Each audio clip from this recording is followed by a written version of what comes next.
এবং আমরা তাদেরকে বলেছি যে আপনারা এই নামে কাজ করার সুযোগ পাবেন না। আমরা এখন পর্যন্ত অনুরোধ পর্যায়ে আছি। আমাদের সাথে আমাদের বন্ধুরা আছে, আমরা একা না। আমরা জুলাই গণ অভ্যুত্থানে যেরকম একসঙ্গে লড়াই করেছি, আমি মনে করি আমাদের জুলাই যোদ্ধারা, আমাদের রাজনৈতিক পরিমণ্ডলে বন্ধুরা, আমাদের এই সংকটে যারা আমাদেরকে বিপদে ফেলার চেষ্টা করছে, আমরা সবাইকে সাথে পাবো এবং তাদেরকে সাথে করে নিয়ে আমরা এই মোকাবেলাটা করব। আম জনতার দল ভারতের আগ্রাসন বিরোধী লড়াইয়ের একটা প্ল্যাটফর্ম। বাংলাদেশে কোনো সংগঠনের প্রবেশ মুখে লিখা নাই ইন্ডিয়া আউট, লিখা নাই, ভিতরে লিখা নাই। আমাদের এখানে এটা লিখা আছে।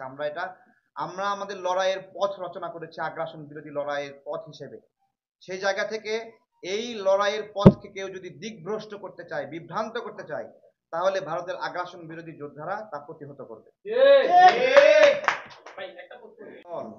এই দল নিয়ে যদি এরকম যুক্তি দেয়, ওইটা দল, এটা পার্টি, এটার আগে অ আছে, এটার আগে অ নাই, কিন্তু তারা একাধিক বক্তব্যে নিজেদেরকে আম জনতা হিসেবে পরিচয় দিয়েছে, দলীয় পরিচয়, এবং স্বাচ্ছন্দ্যের সঙ্গে এই পরিচয় দিচ্ছে।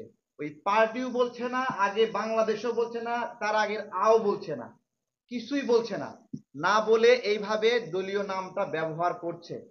আমরা তাদেরকে সুযোগ দিচ্ছি, এখনো অনুরোধ করছি যে আপনারা এই জুলাই অভ্যুত্থানে ত্যাগ স্বীকার করা মানুষদের এই দল নিয়ে খেলেন না।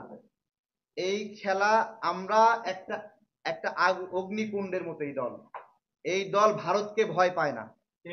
অনেক রাজনৈতিক দল ফিলিস্তিন বিষয়ে কথা বলার সময় আমেরিকার নামে কোনো বক্তব্য দেয়নি, কিন্তু আমরা আম জনতার পক্ষ থেকে আমরা বিন্দু পরিমাণ কুণ্ঠা করিনি। আমরা ইসরায়েলের সঙ্গে সঙ্গে সমানভাবে আমেরিকাকে দায়ী করেছি ফিলিস্তিনের ঘটনায়, আমরা ভারতকে দায়ী করেছি এই ঘটনায়। আমরা মনে করি যে ইসরায়েল, আমেরিকা এবং ইন্ডিয়া এক তালে মুসলিমদের নিপীড়ন করে, এবং এইটা বলিষ্ঠভাবে আমরা উচ্চারণ করার হিম্মত রাখি। এই দলটা একটা অগ্নিকুণ্ডের মতো, যারা শেখ হাসিনাকে ভয় পায়নি, পুলিশ, র্যাব, সেনাবাহিনীকে ভয় পায়নি, সেইখানে ডেস্টিনির মতো একটা প্রতিষ্ঠান যারা আমাদের জন্য বাধার কারণ হবে, আমি বলছি আমাদের আমাদের এখানে অগ্নিস্ফুলিঙ্গের তাপে তারা জ্বলে পুড়ে ছারখার হবে। আমরা তাদেরকে বলি এই ছারখার হওয়ার আগেই নিজেদেরকে এই আগুনের তাপ থেকে সরে নেন। আপনারা ধারণাও করতে পারেন না যে আমরা মরতে ভয় পাই না। আমরা আমাদের দলের নামের জন্য আমরা কোন পর্যায়ে যাব, কতটুকু দৌড়াবো, এটা আপনাদের কোন চিন্তার বাহিরে। তাদেরকে বলছি আইন, আদালত, নিবন্ধন, প্রত্যেকটা জায়গায় যেই বিচারক আপনার পক্ষে রায় দিবে তার সামনে দাঁড়িয়ে বলবো আমি জুলাই অভ্যুত্থানের একজন সহযোদ্ধা, আমার নাম তুমি কারে দিচ্ছ? নির্বাচন কমিশনকে বলবো, ইউনূস স্যারকে বলবো আমার নাম কারে দিচ্ছ। আমরা দেখব কোন বিচারকের হিম্মত হয়, কোন অফিসারের হিম্মত হয়, কোন উপদেষ্টার হিম্মত হয় আমাদের এই জুলাই গণ অভ্যুত্থানে সৃষ্ট এই রাজনৈতিক প্রক্রিয়ার বিরুদ্ধে ষড়যন্ত্র করার। আমরা দাঁড়ায় বলবো, অনেক বড় মিছিল নিয়ে দাঁড়াবো না, একা একা দাঁড়ায় বলবো কার হিম্মত আছে আসো। আমরা দেখতে চাই যে কে এই নামটা চুরি করে অন্য জায়গায় দেয়। ভারতের সমস্যা হচ্ছে এই নাম নিয়ে, এই দল নিয়ে। ভারতের জন্য একমাত্র পথের কাঁটা হলো এই দলটা। প্রত্যেকটা সীমান্তে নাগরিক হত্যার সময় আমরা প্রতিক্রিয়া জানাই, তাদের জন্য বাধা হয়ে দাঁড়াই, তাদের চুক্তির জন্য বাধা হয়ে দাঁড়াই, তাদের পানি আগ্রাসনের জন্য আমরা বাধা হয়ে দাঁড়াই। তাদের জন্য একটা বিব্রতিকর নাম আম জনতার দল। রফিকুল আমিনকেও বলবো যে এই দল যে পরিমাণ ভারতের আগ্রাসন বিরোধী লড়াই করে, আপনারা আমাদের বিরুদ্ধে ভারতের যে ষড়যন্ত্র হয়, এই ষড়যন্ত্রের ভাগ আপনারাও নিতে পারবেন?